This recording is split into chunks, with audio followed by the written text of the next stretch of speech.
So we're going to change the design here. So because now we are not going to determine the color inside my Vertex shader, I don't need to pass the color. I will comment it out. But instead, I have to pass my position. So now I'm going to declare my position to be a varying variable.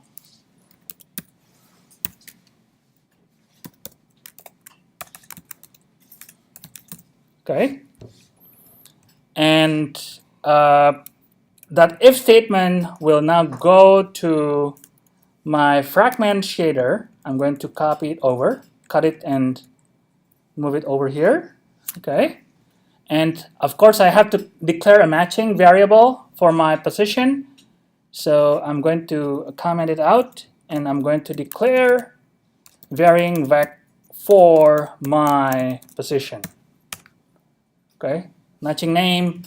So now my if statement will read my position X, my position Y, and I'm going to assign color, and color will go to my fragment. And actually, I can just make a shortcut. I don't have to declare another extra variable for color. I will just copy over the color dark or the other color choice to my GL frag color. So GL frag color is a built-in variable that is required to render the color on your screen. So whatever color you want to see on your pixel has to go to GL underscore frag color. So the only missing part here is I have to pass my position from my Vertex shader to fragment shader, and then can be done easily by just assigning the attribute position to my varying variable. Okay? Question about the steps that we just took here? Yes, Tim. Shouldn't line 108 be a vec 4? 108 vec 4, thank you. You're awake. Okay, let's see. Let's run. Okay, let's run and then Control R. Of course, there's an error. Maybe misspelling of the word somewhere. So tools, developer tools. What is the error here under my console? Assign from attribute high. Oh, okay. I have to declare the precision, the default precision type. I don't have that statement here. Okay, so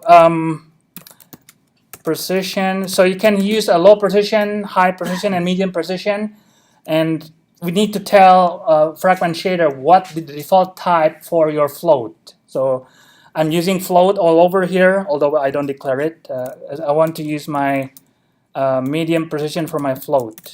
Okay, let's see if that fixed the error. Recompile. Nope. What is the error now? Line missing shader 3. Color dark unidentified the identifier. Yes, of course. I forgot to move my uniform because I'm not using color dark in my Vertex shader. I will be using my color dark in my fragment shader, so I will have to move that declaration into my fragment shader. Save. I hope there's no more error. Color dark vector, my position is declared. Varying. I think this one should run. Let's run. Control R. No. Yeah, it is unfortunate that the compile error is not detected when you try to edit the code. You have to run it to see the error here. Assign convert. Assign convert attribute high p3 component vector to float varying. Oh, mismatch between vec3 and vec4. Okay. So what did I do wrong? Probably that's at line 77. And line 77 is my position and position. Okay, I see. So position is a 3 vector and my position is a 4 vector. So I do have to change that to vec3. Okay. Same thing in my fragment shader. My position, vec3, the incoming position is a vec3 attribute. I have to match that. I believe everything is good. Okay, save and run. There we go. Okay. So now we see that the real color using fragment shader. Okay. So when you read the literature, then you will read something about per fragment shading versus per vertex shading. Okay. So what we just did here is known as per fragment shading. So we do all the lighting calculation on each fragment, not on each vertex. Okay. Question about the general framework. Ruben? So how big is a fragment? How big is a fragment? A fragment is just a pixel. Okay. Okay. So depending on whether you zoom it up, zoom it in, or zoom it out, then you will see different number of fragments rendered on your screen, right? Okay. So fragment shader, most of the time, will do more work than your vertex shader. Okay. Because it has to handle more pixels or more fragments. So is it faster to interpolate in vertices the color rather than? Repeat the question again about interpolation. Is it faster to apply the color to each fragment, or is it faster to interpolate the color using the raster fragment? So you guys are asking about the speed? Yeah. It is the interpolation will depend on how many varying variables you declare in your program, right? Okay. If you declare more varying variables, then the hardware, the rasterizer, will have to interpolate more data items. Okay. So I'm not sure how to answer your question about the speed. So what is the question about speed again? I was just wondering if the calculation for interpolation would be faster than calculating with each pixel fragment color. Yeah, because if we do the calculation, if you do the lighting calculation inside your vertex shader, you will run fewer times, right? But then you're not going to get like high resolution output. So if you move the logic of calculating your light color into your fragment shader, then each time the fragment shader will have to run more code. It will take more time to render your graphics. Okay. Yeah. Okay. Other questions? So let me show you the next demo. Okay. So I'll show you how to do the fragment shading coloring. Okay. So now how do I work with texture? So if I want to work with textures, I can input a texture. So I need to change my declaration up here. So I'm going to add a texture into my uniform. Okay. So let's call it something texture 1. And for my uniform, because it is a texture in three.js, you need to tell the type is a T type and the value is an image type that you load from your directory. Okay, and I'm going to load that and image util 3 image utils load texture load texture URL, and the path that I have there is under my textures marble. I have a marble texture JPEG. Oops. So I have now the type text1. Okay. So now text1, the name of the variable that you declare in your three.js code will be the name of the uniform that you have to write in your shader. So that's why I was using color dark, and now I need to use text1. Oh, maybe let's call it marb. text, marp text. Okay, so I have to use that name inside my Vertex shader. So now texture application is something that you have to do inside a Fragment shader. Okay, so I'm going to add code inside my Fragment shader, and I have to declare another variable, and the name is marb text, and the type is a uniform variable, but the type is sampler 2D. Okay, so that's how you declare a texture in your shader, sampler 2D. And now, in order to use texture, you have to do a lookup, right? So the lookup is using texture coordinate, okay? But the texture coordinate is an attribute from the Vertex shader. So again, you need to pass that attribute from the Vertex shader into your Fragment shader, okay? Now in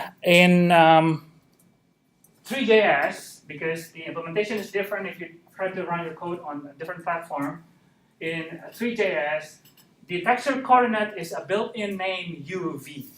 Okay? So this is the built-in attribute. So texture coordinate in three.js is called UV.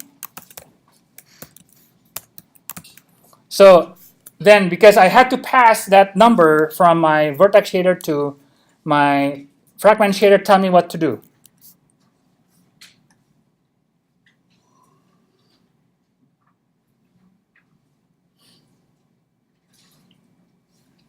I'm waiting for your answer. How do I pass that value from my Vertex shader to my Fragment shader? Do an assignment like you did for my position. Yep, exactly. Okay, so if you take the input from UV, right, because UV is the default name in three.js, and how should I declare my UV? Varying. What type?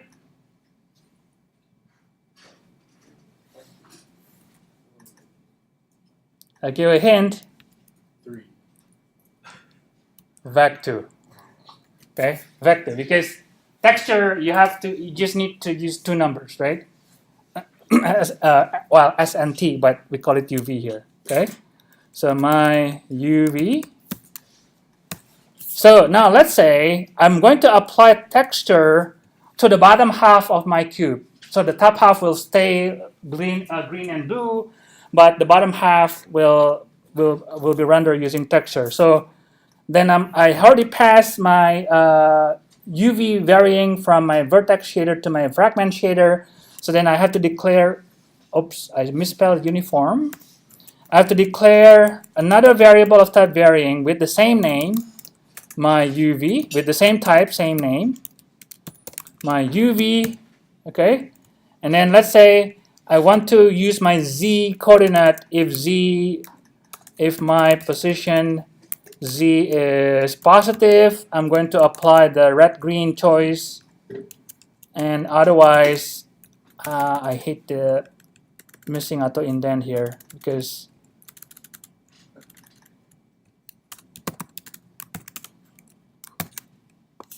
I hate to see unindented code. Okay, so now my GL fragment color, frag color, will come from my texture lookup. Okay, so that will be texture. The function is texture 2D, and the input is from my UV, and the image is I do have to declare my image. Where did I declare my marble? Okay, marb text. Okay, comma marb text. Okay, let's compile and run it. Save. Am I missing anything? My UV is declared in both places. My UV is initialized from the attribute UV. Okay, initialize from default attribute.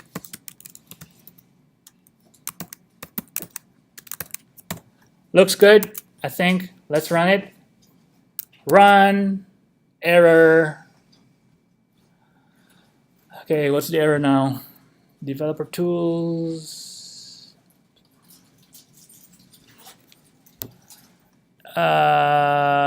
Constant float, medium, assign, convert to color medium.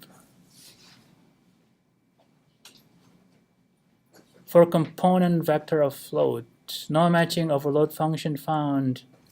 Am I using the wrong function? Oh, I switched the order of the two arguments. So the first argument has to be the texture itself, and the second argument has to be the coordinate, my UV. Okay. Okay, I think it looks good. That's what I have on my printout. And reload. No, did I save it? Save and reload. Nope. What is the error now? Validate status greater than. So it's picky. I cannot compare using between a float and integer. I have to type the 0 as a floating point number. So run again. Yes, the texture should show up on the other end. Okay, let's enable the spinning again so we can see. What did you say? You said file not found in the File not found? Okay. With the texture. Marble texture, marble text. Did I have that? Under my marble JPEG. JPEG. Texture too. The folder is texture. You have texture. Okay, misspell. Yep. Okay. Where is that? Uniform declaration. It's up here. Texture, marble JPEG. Okay, save, run, spinning cube. Yes. Okay. So now you know how to use textures inside a shader. So texture has to be done only inside Fragment shader. Okay. Any question about the examples so far? Okay. So my next example is, we know how to use color, we know how to use texture, but how do you enable lighting? Okay. Because when you're writing your own shader, lighting is not enabled by default. Because lighting is a function of your vertex shade, of the built-in vertex shader. If you don't have anything written for rendering the lighting, then you're not going to see the lighting effect. Okay? So now you have to write your own lighting code in your vertex shader. Okay?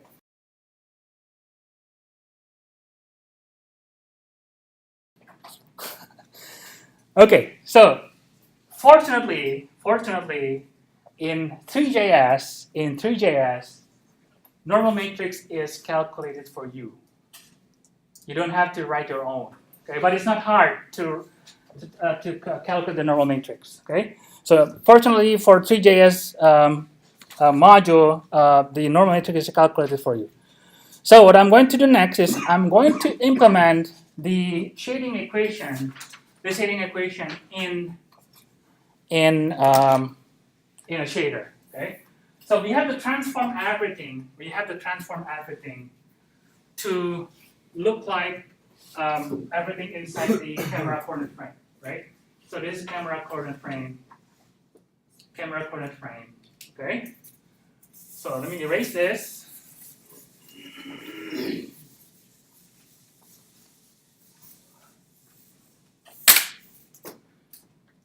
So we need to look. Okay. So we need to look at each vector. So in the world coordinate frame, world coordinate frame versus camera coordinate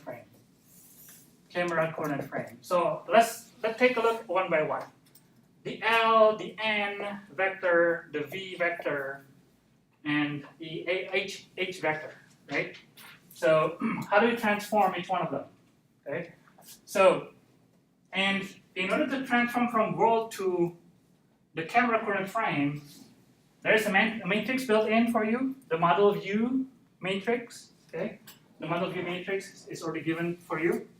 So Modelview Matrix. So let me just call it M for now. So to transform L, well, what do I need to know to know L? In order to know L, I need to know the light position, and I need to know the position of the point, right?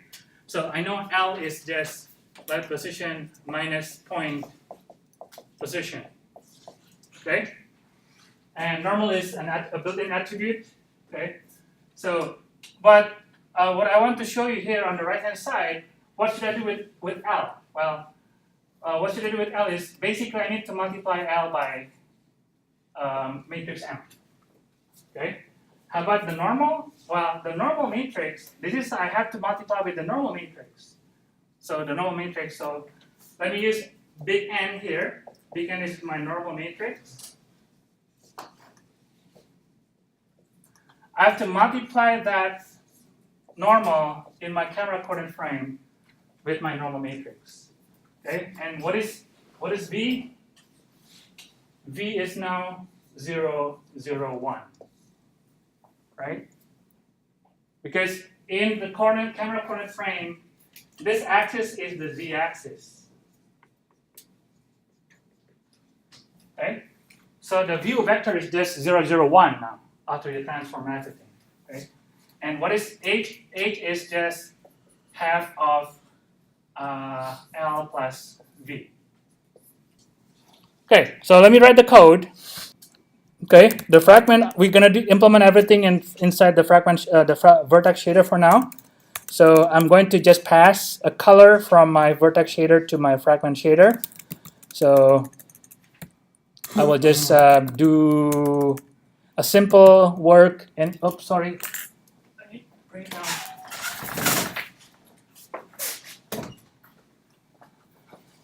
So I'm going to copy the color, whatever color that comes from my varying input. And of course, I have to put that inside my main. And the incoming input is varying vec4 color. And I have to place that inside my main, void main, open curly bracket and close curly bracket. And my vertex shader will be much longer. Okay, let me copy and paste my code so it will be faster. So let me copy and paste, and then let me go through that line by line after I copy and paste. And that will be here. Okay, so I'm going to copy that over, copy and place it inside my fragment shader, and I'll go through line by line. Okay. So the varying variable, I call it V color. So the varying that I want to pass to my fragment shader. So let me change that. V color and V color. Okay. And let's see what I have in here. So I have to set up the material property. I'm using constant here instead of using uniform. You know how to use uniform, okay? I'm setting up using constant local vectors here. And I know the diffuse are a component of the light, the specular component of the light, the diffuse material, the specular material. And I know the light position. And let me put a comment here. This light position is assumed to be within the camera coordinate frame. Okay, so assume that the light has been transformed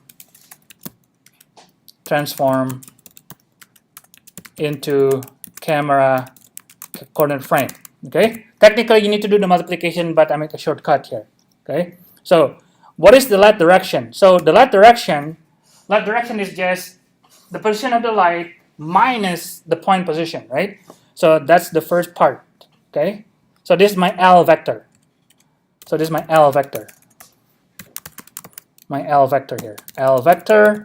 Okay.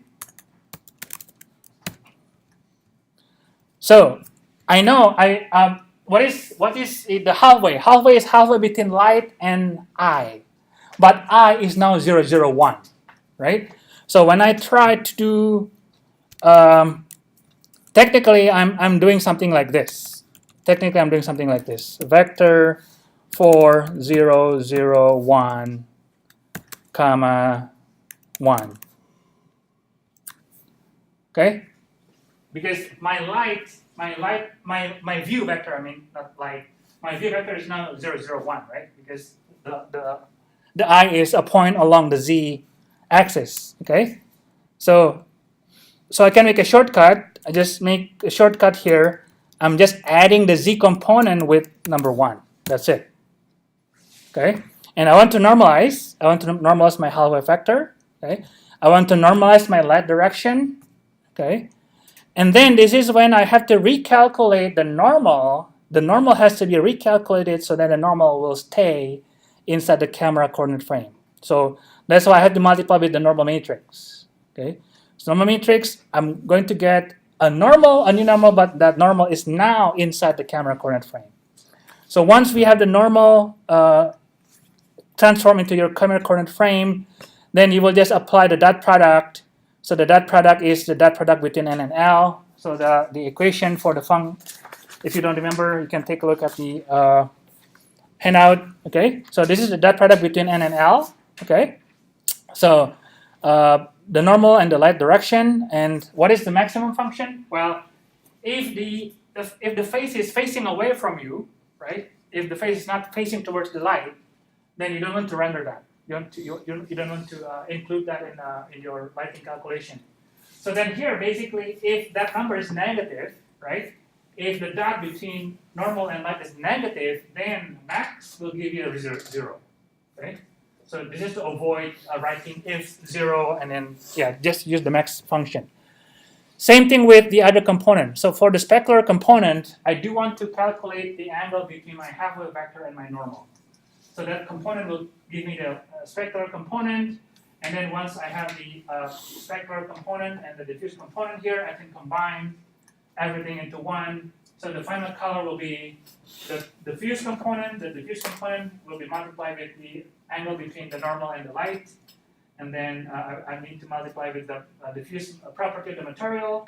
And the same thing here. Actually, I don't have to write that if statement because I already have my max. I can just place the number here, but in your equation there is like to the power of h, and this is to the power of 8.